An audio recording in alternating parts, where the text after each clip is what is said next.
आज का हमारा टॉपिक है interpretation of wave function psi, यानी कि वेव फंक्शन साई क्या है, साई स्टार क्या होता है, साई स्क्वायर क्या होता है, इन सब के बारे में आज हम समझेंगे। अब देखिए, वेव फंक्शन साई के तो आपने कई सारे वीडियोस देखे होंगे, लेकिन आपको कुछ ज्यादा समझ में नहीं आया होगा।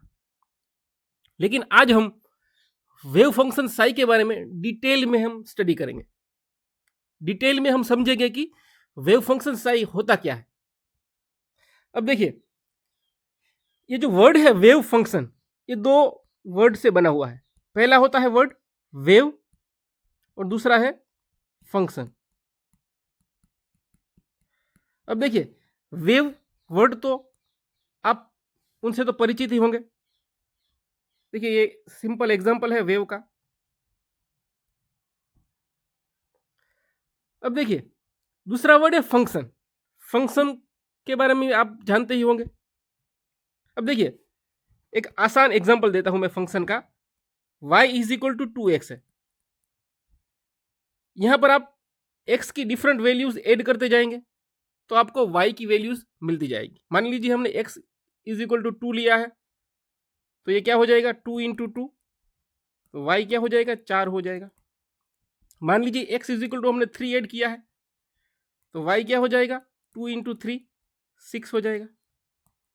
यानी कि आप इनपुट कर रहे हैं x की वैल्यूज और आपको आउटपुट में y की वैल्यूज मिल रही है डिफरेंट, तो इसको हम क्या कहेंगे, इसको हम फंक्शन कहेंगे। ये मैथमेटिकल फंक्शन है। इसी प्रकार से वेव फंक्शन भी क्या है, एक मैथमेटिकल फंक्शन है। तो दूसरा क्वेश्चन ये होता है कि इसका यूज क्या है। अब देखिए, ये जो वेव फंक्शन साई है वो हमें क्वांटम पार्टिकल यानी कि सूक्ष्म कण, जैसे कि इलेक्ट्रॉन, उसकी हमें डायनेमिक इंफॉर्मेशन देता है। क्या देता है, डायनेमिक इंफॉर्मेशन, यानी कि पोजीशन और टाइम के बारे में जानकारी देता है। अब आपको समझ में आ रहा है मैं क्या कहना चाहता हूं, कि ये वेव फंक्शन ऐसा मैथमेटिकल फंक्शन है जो हमें इलेक्ट्रॉन की या फिर आप कहें क्वांटम पार्टिकल की पोजीशन और टाइम के बारे में इंफॉर्मेशन देता है। अब देखिए, आपने कई सारे वेव्स देखे होंगे। इनमें से आपने वाटर के वेव्स भी देखे होंगे, पानी के वेव्स। अब देखिए, पानी के जो वेव्स होते हैं उसमें वाटर की हाइट वेरी करती है। अब देखिए इस वीडियो में, तो वाटर की जो हाइट है वो वेरी कर रही है, सरफेस वेरी कर रही है वाटर की। अब देखिए, इसी प्रकार से जो साउंड वेव्स जो होते हैं उसमें प्रेशर वेरी करता है। प्रेशर आप बदलोगे तो साउंड भी वेरी करेगा। इसी प्रकार से जो इलेक्ट्रोमैग्नेटिक वेव्स होते हैं, जिसको हम ईएमआर कहते हैं, उसमें इलेक्ट्रिक और मैग्नेटिक फील्ड वेरी करती है। अब देखिए इस डायग्राम में इलेक्ट्रिक और मैग्नेटिक फील्ड वेरी कर रही है। उसी प्रकार से जो मैटर वेव्स होते हैं उसमें क्या वेरी करता है, वेव फंक्शन वेरी करता है। यानी कि ये जो वेव फंक्शन है वो मैटर वेव से रिलेटेड है। ये रहे मैटर वेव।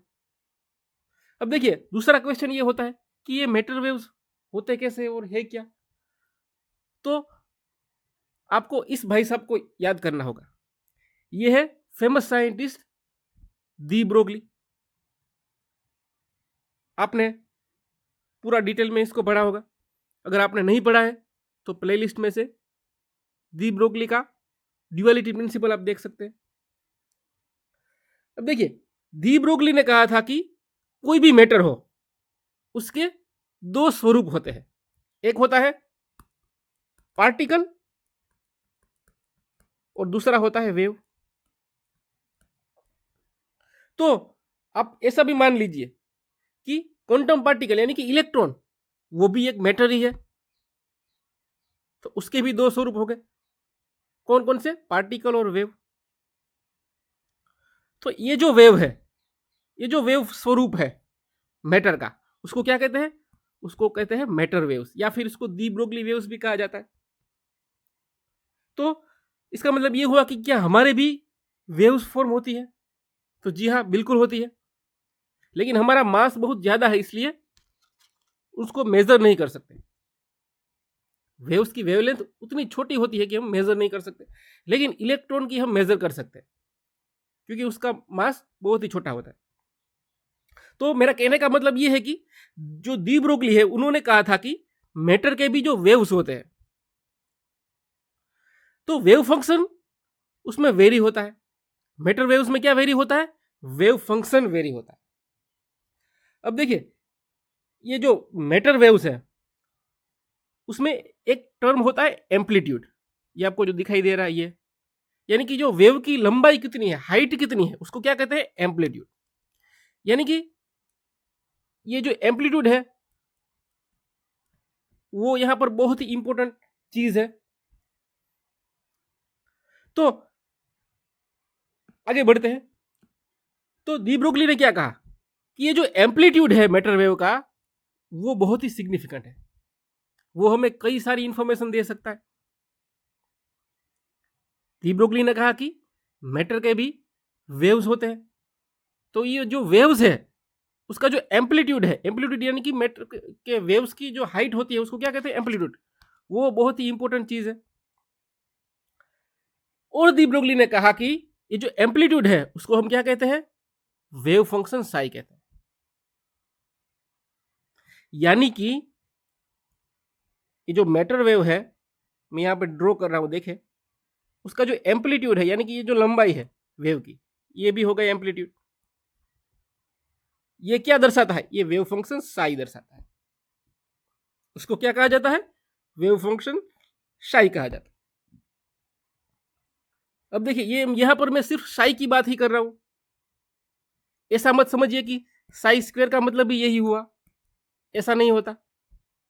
साई स्क्वायर का क्या मतलब होता है वो हम आगे देखेंगे, लेकिन यहां आप ऐसा समझे कि जो मैटर वेव है या फिर डी ब्रोगली वेव है उसका जो एम्पलीट्यूड है उसको हम क्या कहते हैं?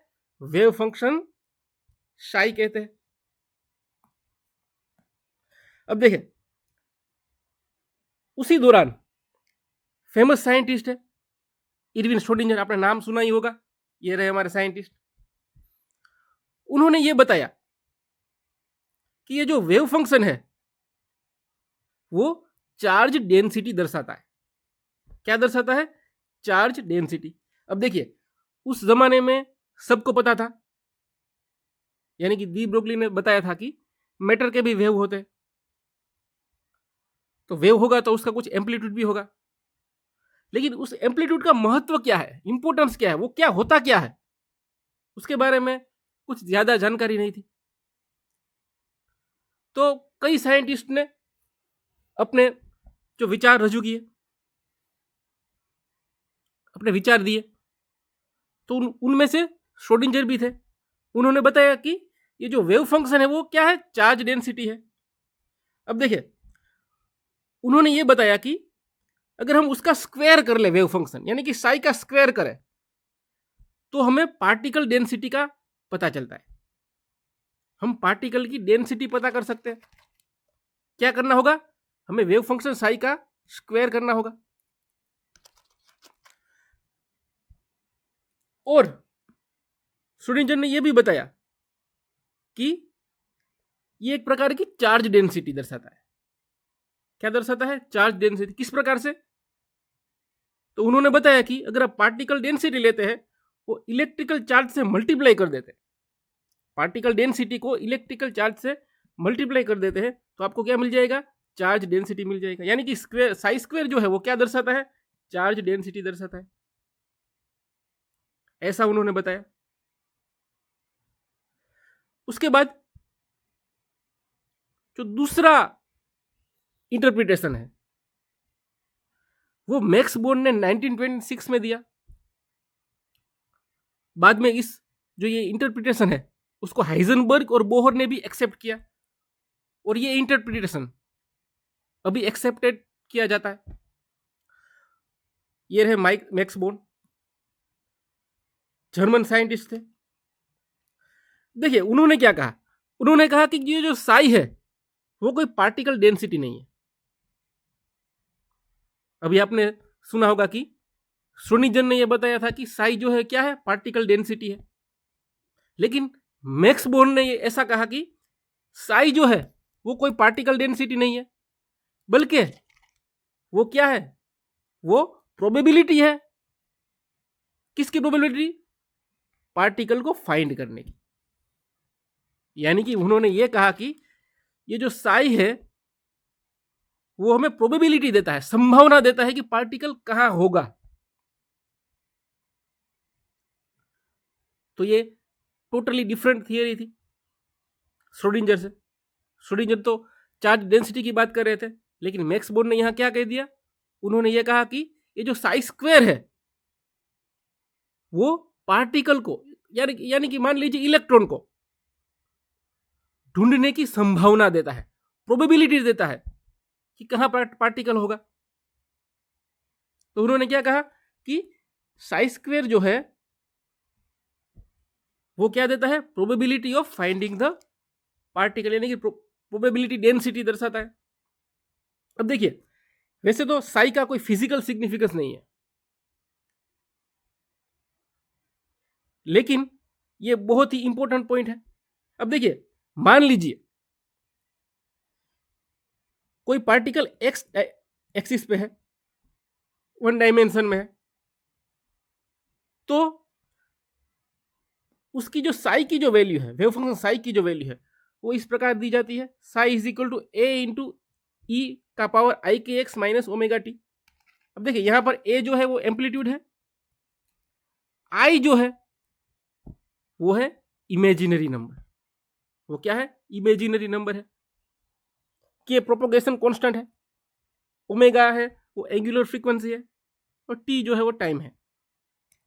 ये कहां से आया, कैसे आया, ये अभी टॉपिक टू डिस्कस नहीं है, ये बात हम यहां नहीं करेंगे। अब हम यहां पर हम बात कर रहे हैं वेव फंक्शन साई क्या होता है उसकी। अगर हम इसके बारे में बात करेंगे तो फिर कुछ डाइवर्ट हो जाएगा। अब देखिए,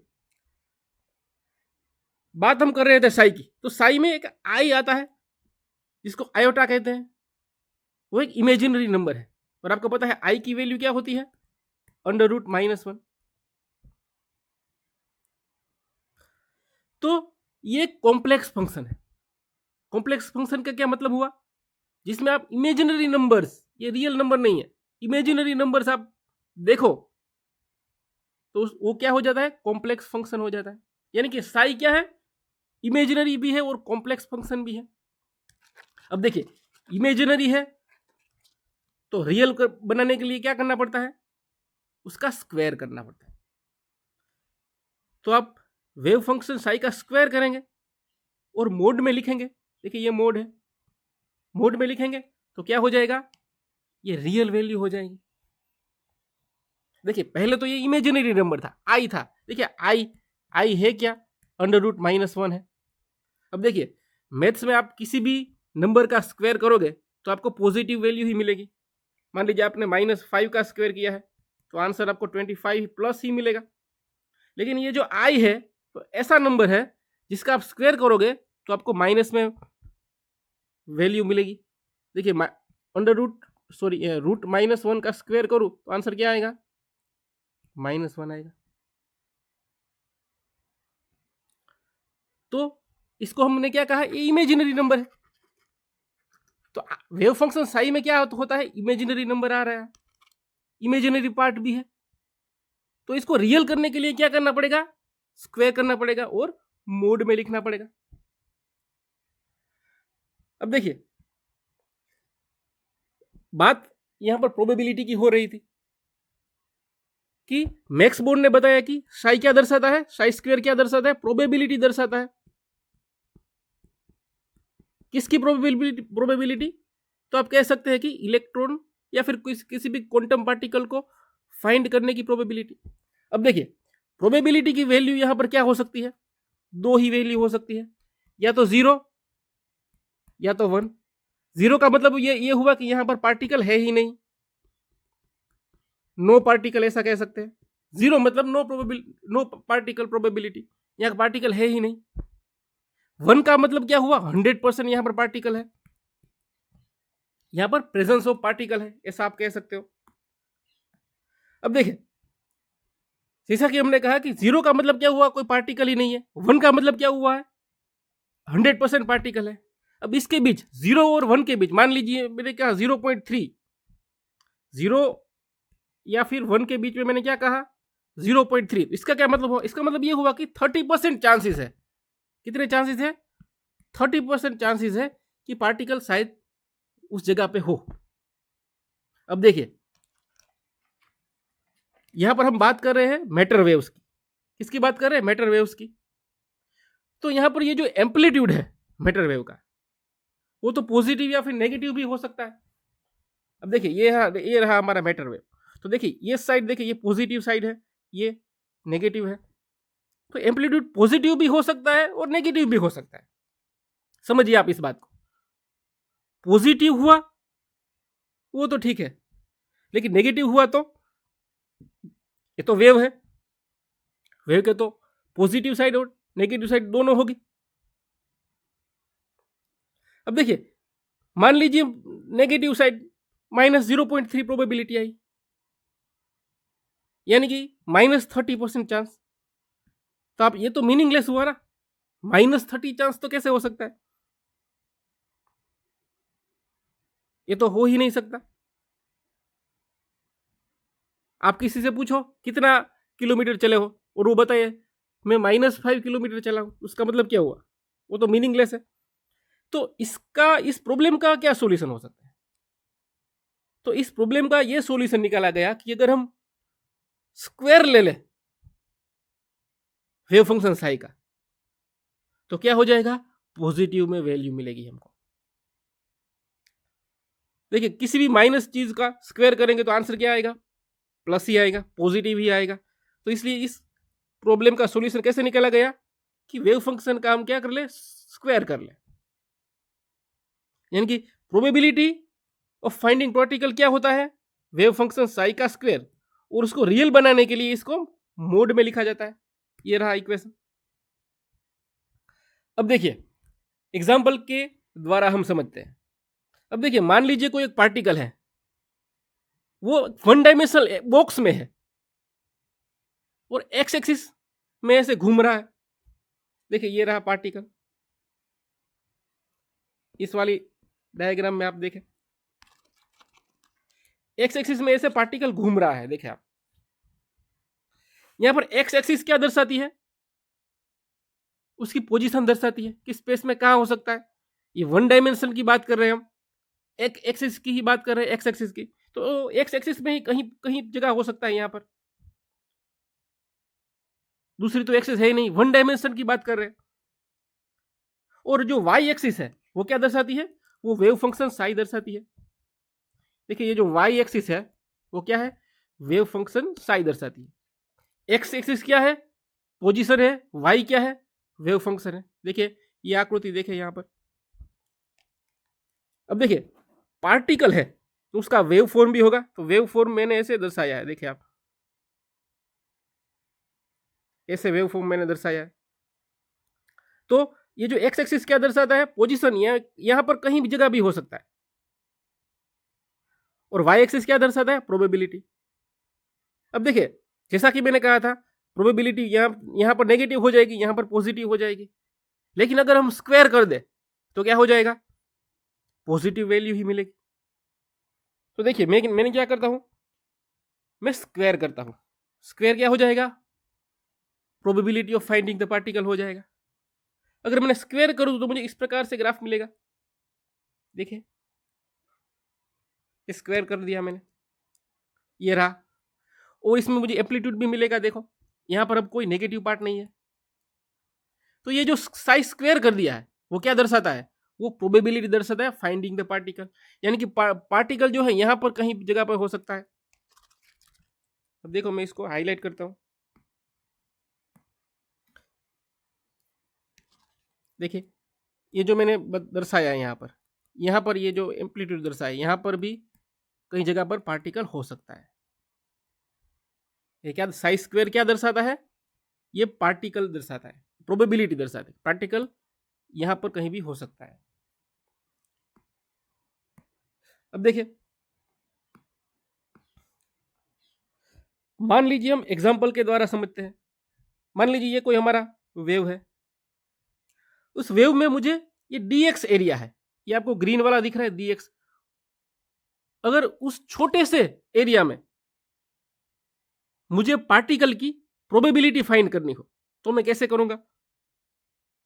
फिर से मैं बता रहा हूं, ये जो वेव है मैटर वेव, उसका जो छोटा सा एरिया है dx एरिया, इनफाइनाइटिसिमली स्मॉल यानी कि बहुत ही छोटा एरिया है dx, उस एरिया पे मुझे पार्टिकल की, मान लीजिए इलेक्ट्रॉन की प्रोबेबिलिटी फाइंड करनी है तो मैं किस प्रकार करूंगा? तो आप आसानी से कह सकते हैं कि हमें क्या करना है, उस पार्टिकल का एरिया लिखना है और प्रोबेबिलिटी क्या होती है, finding the particle size square होता है, साइज स्क्वायर लिखना है, उन दोनों का मल्टीप्लिकेशन करना है और इंटीग्रेट कर देना है, जिससे क्या हो जाएगा, मुझे इस एरिया की, ये dx एरिया की क्या मिल जाएगी, प्रोबेबिलिटी मिल जाएगी ऑफ फाइंडिंग द पार्टिकल। देखिए मैंने यहां पर लिखा है, क्या करना है आपको, एरिया लिखना है dx और साइज स्क्वायर, साइज स्क्वायर क्या है, प्रोबेबिलिटी है, dx क्या है, एरिया है, प्रोबेबिलिटी इनटू एरिया करना है, यानी कि integration of probability into area. अब मान लीजिए दूसरा एग्जांपल लेता है, मुझे ये point A to B point है, उसके बीच में कहीं पार्टिकल है, इस ए टू बी पॉइंट में मुझे पार्टिकल की प्रोबेबिलिटी फाइंड करनी है, तो मैं कैसे फाइंड आउट करूंगा? तो देखिए, अगर मुझे पॉइंट ए से बी के बीच में अगर कोई मान लीजिए पार्टिकल है, उसकी प्रोबेबिलिटी फाइंड करनी है तो मैं कैसे करूंगा? सिंपल है, ये जो एरिया है उसको मैंने कैसे कह दिया, dx कह दिया, और प्रोबेबिलिटी साइज स्क्वायर है, और ये जो इंटीग्रेशन में करूंगा वो पॉइंट ए से बी करूंगा। क्या करूंगा मैं, पॉइंट ए से बी का एरिया मैंने पूरा ले लिया है, देखिए इंटीग्रेशन किसका किया है मैंने, ये पॉइंट ए से पॉइंट बी का इंटीग्रेशन किया है, और साइज स्क्वायर क्या है, साइज स्क्वायर प्रोबेबिलिटी है और इंटू dx है। अब देखिए, आप अगर इसको रियल वैल्यूज के फॉर्म में लिखना चाहते हैं तो आप इसको मोड के फॉर्म में भी लिख सकते हैं। ये तो हो गया पॉइंट ए टू बी। अब मान लीजिए मुझे पूरे स्पेस का करना है, पूरे स्पेस में अगर कहीं भी पार्टिकल हो तो मुझे प्रोबेबिलिटी लगानी है, तो मैं क्या करूंगा, सिंपल है, यहां पे एक से बी पॉइंट था, स्पेस में तो क्या है, पूरा स्पेस आ जाता है, इसलिए मैं क्या लिखूंगा, माइनस इनफाइनाइट से प्लस इनफाइनाइट लिखूंगा, यानी कि माइनस इनफाइनाइट से plus infinite size square dx is equal to 1। ये बहुत ही इंपॉर्टेंट चीज है। देखिए यहां पर मैंने पूरा इस वेव को मैंने डार्क कर दिया है। अब देखिए यहां पर पूरे स्पेस के लिए मैंने क्या लिखा है, साइज स्क्वायर dx तो कॉमन ही है, लेकिन यहां पर इंटीग्रेशन मैंने कहां से कहां किया है, माइनस इनफाइनाइट से प्लस इनफाइनाइट। अगर मुझे ए से बी पॉइंट का चाहिए तो मैं क्या लिखता हूं, integration point A to B, यानी कि लोअर लिमिट में ए लिखूंगा और अपर लिमिट बी लिखूंगा। इसी प्रकार से मुझे पूरे स्पेस का करना है तो मैं क्या लिखूंगा, इन माइनस इनफाइनाइट से plus infinite size square dx is equal to 1। अगर मुझे रियल वैल्यूज चाहिए तो मैं मोड में ऐसे लिख सकता हूं, मोड ऑफ साइज स्क्वायर। लेकिन याद रहे ये एक एक्स एक्सिस की ही बात कर रहा हूं, वन डायमेंशन की ही बात कर रहा हूं। अब देखिए यहां पर दूसरी इंपॉर्टेंट चीज है, इसका आंसर मैंने 1 किया है, आगे वाले आप देखें उसमें मैंने कभी 1 नहीं किया। आगे वाला क्वेश्चन देखें, आप आंसर देखें, ए से बी में साइज स्क्वायर dx ही लिखा है, सिर्फ इज इक्वल टू 1 नहीं किया मैंने। उसी प्रकार यहाँ देखें, यहाँ पे dx वाले में भी मैंने साइज स्क्वायर dx ही लिखा है, आंसर 1 नहीं किया है। इसका रीजन ये है कि देखिए आप, पार्टिकल जो है वो पूरे स्पेस में तो कहीं प्रेजेंट होगा ही होगा। अब मान लीजिए आसान एग्जांपल में मैं समझाऊं, मान लीजिए ये कोई हमारा मैदान है, उसमें आपका बॉल खो गया है, ऐसा मान लीजिए। अब मैं इसी एरिया में ढूंढूं तो क्या हो सकता है, प्रोबेबिलिटी है कि बॉल मिले या ना मिले। इसी एरिया में ढूंढूं तो प्रोबेबिलिटी है कि बॉल मिले भी या ना मिले। लेकिन अगर पूरा मैदान में छान मारता हूं, पूरा मैदान में ढूंढता हूं, तो उसका 100% चांस है कि कहीं ना कहीं बॉल तो होगा ही, तो मुझे मिलेगा ही मिलेगा। तो इसी प्रकार से अगर पूरा स्पेस का आप इंटीग्रेशन करेंगे तो आपको आंसर कितना मिलेगा, 1 मिलेगा। और इस कंडीशन को क्या कहा जाता है, नॉर्मलाइज्ड कंडीशन कहा जाता है। तो इसको क्या कहा जाता है, नॉर्मलाइज्ड वेव फंक्शन कहा जाता है। अगर ये वेव फंक्शन नॉर्मलाइज नहीं है तो फिर कुछ कांस्टेंट ऐड किए जाते हैं और उसको नॉर्मलाइज बनाया जाता है, लेकिन वो खैर दूसरा टॉपिक हो जाएगा। अब देखिए इसको इस प्रकार भी लिखा जाता है, -∞ to +∞ psi into psi star dx is equal to 1। अब देखिए ये साई स्टार क्या हुआ, ये तो कुछ नया आया है। अब देखिए याद कीजिए मैंने आपको बताया था साई की मैंने क्या वैल्यूज दिखाई थी, a into e raise to i k x minus omega T. देखिए यहाँ पर ये जो आई है वो एक इमेजिनरी वैल्यू, इमेजिनरी नंबर है, यानी कि ये जो वेव फंक्शन साई जो है वो कॉम्प्लेक्स नंबर है, कॉम्प्लेक्स फंक्शन है,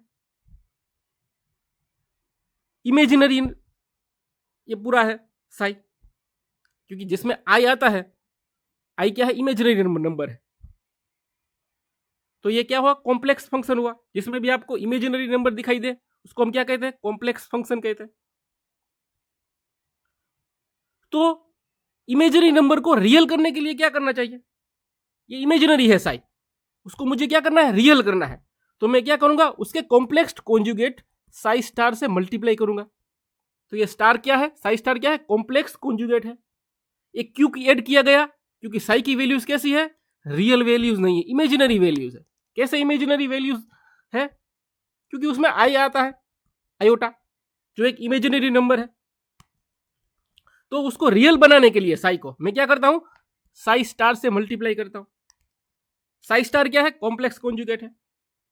अब देखिए इमेजिनरी नंबर्स आई होता है, तो कॉम्प्लेक्स नंबर के लिए मैं किस प्रकार से मैं लिखता हूं, तो मैं कॉम्प्लेक्स नंबर के लिए मैं इस प्रकार से लिखता हूं। देखिए psi is equal to, psi एक कॉम्प्लेक्स नंबर है, कॉम्प्लेक्स फंक्शन है, a प्लस आई बी इस प्रकार से लिखा जाता है। किसी भी कॉम्प्लेक्स फंक्शन को psi is equal to a plus i b इस प्रकार लिखा जाता है। आई क्या है, इमेजिनरी नंबर है, a और b क्या है, वो रियल नंबर है। आई की वैल्यू क्या होती है, √-1। अब देखिए यहां पर थोड़ा मैथ्स आएगा। अगर आप कॉम्प्लेक्स फंक्शन के किसी कॉम्प्लेक्स कॉन्जुगेट से मल्टीप्लाई करना हो, यानी कि साई स्टार से अगर मल्टीप्लाई करना हो, तो आपको क्या करना है, साइन बदल देनी है। कॉम्प्लेक्स फंक्शन हमारा क्या है, साई, कॉम्प्लेक्स कॉन्जुगेट क्या है, साई स्टार। तो कॉम्प्लेक्स कॉन्जुगेट किस प्रकार लिखा जाएगा, तो देखिए a प्लस है यहां पर, तो आपको क्या कर देना है, माइनस कर देना है। तो क्या हो जाएगा, -IB हो जाएगा। सिंपल है। किसी भी कॉम्प्लेक्स फंक्शन का अगर आपको कॉम्प्लेक्स कॉन्जुगेट लिखना है तो आपको सिर्फ क्या करना है, इमेजिनरी नंबर के आगे जो साइन है वो आपको बदल देनी है। प्लस है तो माइनस कर देना है, और माइनस है तो क्या कर देना है, प्लस कर देना है। आई होप कि आपको समझ में आ रहा है।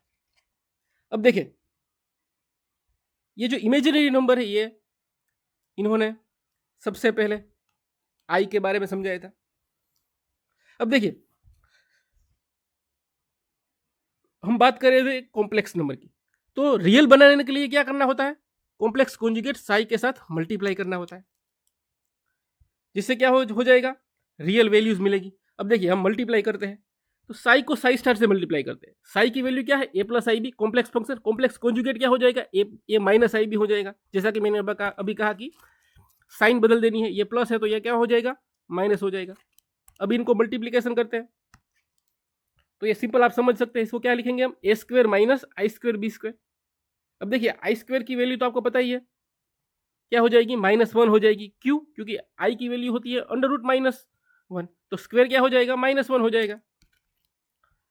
तो इस प्रकार से हो जाएगा, देखें a स्क्वायर -1 बी स्क्वायर, तो माइनस माइनस क्या हो जाएगा, प्लस हो जाएगा। तो आंसर क्या आ जाएगा, a square plus b square. देखिए आप यहाँ पर पॉजिटिव वैल्यूज आपको मिल रही है, पॉजिटिव वैल्यूज आपको मिल रही है, और साई की वैल्यू पॉजिटिव ही आनी चाहिए।